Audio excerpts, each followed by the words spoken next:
श्री राम जय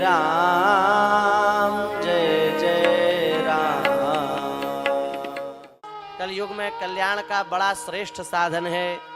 तावत् विजृंभते पापम ब्रह्म हत्या पुरस्सरम यावत् शिव पुराणम ही नोदेश्यति जगत्यो। जब तक जीव शिव पुराण की कथा नहीं सुनता है तभी तक पाप ताल ठोकते हैं। हाँ वाह वाह रे हम, वाह रे हम, मरो तुमको भी हम नरक में जाकर के पछाड़ेंगे। पाप ताल ठोकते हैं महाराज। लेकिन जब कोई जीव कथा मंडप में आ जाता है, श्रद्धा पूर्वक भगवान शिव की कथा का श्रवण करता है, तो महाराज सब पाप कपने लगते हैं, डर जाते हैं, भयभीत हो जाते हैं, अब विचार करने लगते हैं कि अब तो इसको छोड़ करके जाना पड़ेगा। क्यों?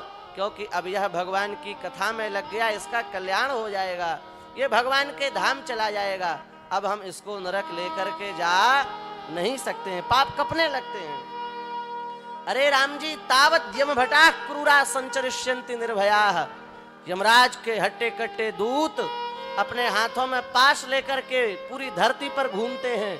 कोई मरे तो सही, उस पापी को हम यमलोक लेकर के जाएंगे।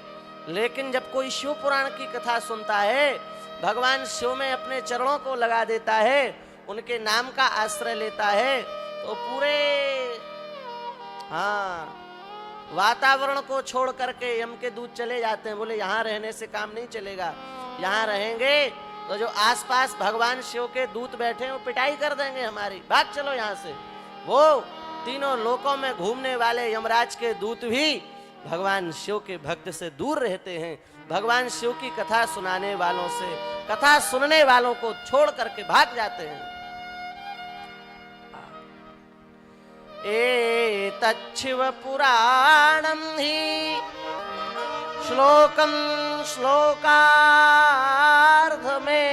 च यः पठेत् भक्ति संयुक्तः सपापान् मुच्यते क्षणात्। इस शिव पुराण की पूरी कथा को सुनने की बात तो बहुत दूर है। कोई व्यक्ति श्रद्धा पूर्वक एक दिन की कथा सुन ले,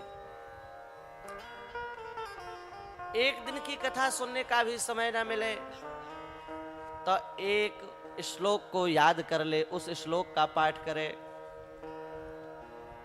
कोई कहे महाराज हमारी बुद्धि तो बहुत हल्की है, एक श्लोक भी हमको याद नहीं होता, तो उससे कह दो कि ठीक है भाई, एक श्लोक याद नहीं होता तो आधा श्लोक याद कर लो, आधे श्लोक का पाठ करो। कोई बिल्कुल निरक्षर भट्टाचार्य हो, वो कहे महाराज हमको आधा भी याद नहीं होता, हमारी बुद्धि ही नहीं चलती, याद कुछ होता ही नहीं है, तो आधे से आधा श्लोक भी याद कर ले, मतलब 1/4 भाग भी याद कर ले और उसको गुनगुनावे, तो केवल 1/4 भाग के पाठ मात्र से उस जीव को भगवान शिव के नित्य धाम की प्राप्ति हो जाएगी। ये शिव पुराण की अद्भुत महिमा है।